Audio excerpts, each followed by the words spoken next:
దేవునికి మహిమ కలుగును గాక. ప్రభునందు ప్రియమైన దేవుని పిల్లలు బాగున్నారా? దేవుని యొక్క మహాదయని బట్టి దేవాది దేవుడు రాత్రికాల సమంతా ఆయన రెక్కల చాటున భద్రపరిచి ఉదయకాల సమయంలో చక్కటి సమయాన్ని ప్రభు మనందరికీ అనుగ్రహించారు. లేచి ఉదయకాల సమయంలో ప్రార్థన చేసుకొని ఈ దినాన్ని ప్రారంభించారు కదూ. ప్రతి ఉదయము దేవునితో మనం ప్రారంభించడం మనకు మన కుటుంబాలకు ఆశీర్వాదకరం, దీవెనకరమని దేవుని వాక్యమును బట్టి, దేవుని మాటను బట్టి మీకు జ్ఞాపకం చేస్తున్నాను.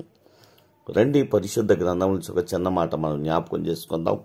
ఉదయకాల సమయంలో పరిశుద్ధ లేఖన భాగముల నుండి 2వ దినవృత్తాంతముల గ్రంథం 20వ అధ్యాయము. ప్రియమైన దేవుని పిల్లరా, 20వ వచనములో మధ్య మాటలు మనం చూసినట్లయితే ఆయన అంటున్నాడు, యోదావార్లారా, యెరూషలేము కాపురస్తులారా, నా మాట వినుడి, మీ దేవుడని యెహోవాను నమ్ముకొనుడి, అప్పుడు మీరు స్థిరపరచబడుదురు.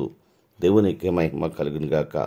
యెరూషలేము వార్లారా, యోదావార్లారా, నా మాట వినండి అని ఆయన ప్రభు సందులో యెహోషాపాతు అనేటువంటి రాజు జ్ఞాపకం చేస్తున్నాడు అని అంటున్నాడు. మీ దేవుడని యెహోవాను నమ్ముకొనుడి, అప్పుడు మీరు స్థిరపరచబడుదురు అని జ్ఞాపకం చేస్తున్నాడు. నిజమే ప్రియమైన దేవుని పిల్లరా, దేవుణ్ణి మనము నమ్ముకుంటే యెహోవా అను మాటకు ఉన్నవాడు అనువాడు. దేవుని యొక్క సన్నిధిలో మనం జ్ఞాపకం చేసుకున్నట్లయితే ఈ ఉన్నవాడు అనువాడునటువంటి ఈ దేవుని యొక్క సన్నిధిని మనము నమ్ముకోగలిగితే ఖచ్చితంగా మనము స్థిరపరచబడతాం.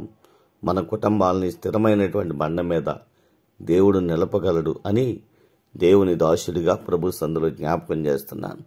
పరిపూర్ణమైనటువంటి నమ్మకత్వాన్ని, పరిపూర్ణమైనటువంటి విశ్వాస జీవితాన్ని దేవుని మీద మనము పెట్టి నిలబడినట్లయితే ఖచ్చితంగా మన జీవితాల్లో దేవుని యొక్క ఉన్నతమైన కార్యాలని మన జీవితాల్లో చూడగలుగుతాం. ఎటువంటి శ్రమలు, ఎటువంటి బాధల్లో, ఎటువంటి ఇబ్బందికర పరిస్థితుల్లో ఉన్నా భయపడకుండా విశ్వాసముతో ఆయనను నమ్ముకోగలిగితే, ఆయన మీద విశ్వాసం ఉంచగలిగితే మన జీవితాల్లో ఉన్న ప్రతి సమస్యల నుండి దేవుడు మనల్ని విడిపిస్తాడు. అద్భుతమైనటువంటి కార్యాలని దేవుడు మన జీవితాల్లో జరిగిస్తాడు. ఎందుకనంటే యెహోషాపాతు ఆ విధంగా దేవుణ్ణి నమ్ముకున్నాడు.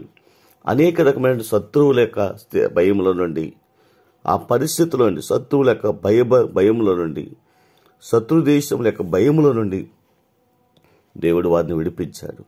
కనుక అటువంటి విశ్వాస జీవితాన్ని పరిశుద్ధాత్మ దేవుడు మనందరికీ ఇవ్వాలని ఆశపడుతూ ఉన్నాడు.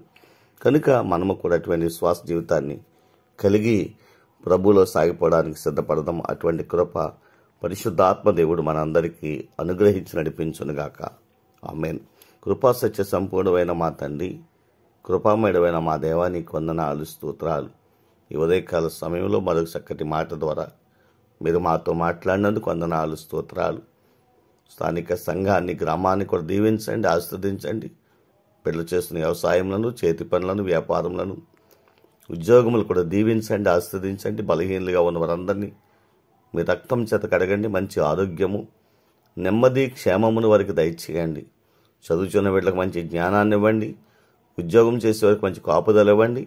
వివాహాల కొరకు ఎదురు చూస్తున్న బిడ్డలకు వివాహాలు సిద్ధపరచండి. గర్భఫలం కొరకు కన్నీళ్లు కారుస్తున్న బిడ్డలకు గర్భఫలాలు దయచేయండి. ఎవరి సమస్యలు బట్టి కన్నీళ్లు కారుస్తున్నారో వారి సమస్యల నుండి వారిని లేవనెత్తండి. అద్భుతమైనటువంటి ఆరోగ్యమును, బలమును, శక్తిని దయచేయండి. మా దేశాన్ని, ప్రపంచ దేశాన్ని కూడా దీవించండి. మా గ్రామాల నుండి, మా ప్రాంతాల, ఏ దేశాలు, ఆయా రాష్ట్రాల్లో ఉన్నటువంటి ప్రియబిడ్డలందరినీ జ్ఞాపకం చేసుకోండి ప్రభువా. వారి కుటుంబాలను విడిచిపెట్టి ప్రభు ఎంతో ప్రయాసపడుతుండగా వారి ప్రయాస వ్యర్థం కాకుండా రావాల్సిన నూరంతల ఆశీర్వాదాలు దయచేయండి. నామాన్ని ప్రేమించి వారు చేస్తున్న ప్రతి సత్కారములకు మనుషులకు మీరు అన్యాయస్తులు కాదు కనుక రావాల్సిన దీవెనాశీర్వాదాలు సమృద్ధిగా వారికి అనుగ్రహించి మీరే మహిమ పొందమని యేసు నామములో ప్రార్థించి స్తుతించి దినాన్ని ప్రారంభిస్తున్నాము తండ్రి. ఆమేన్.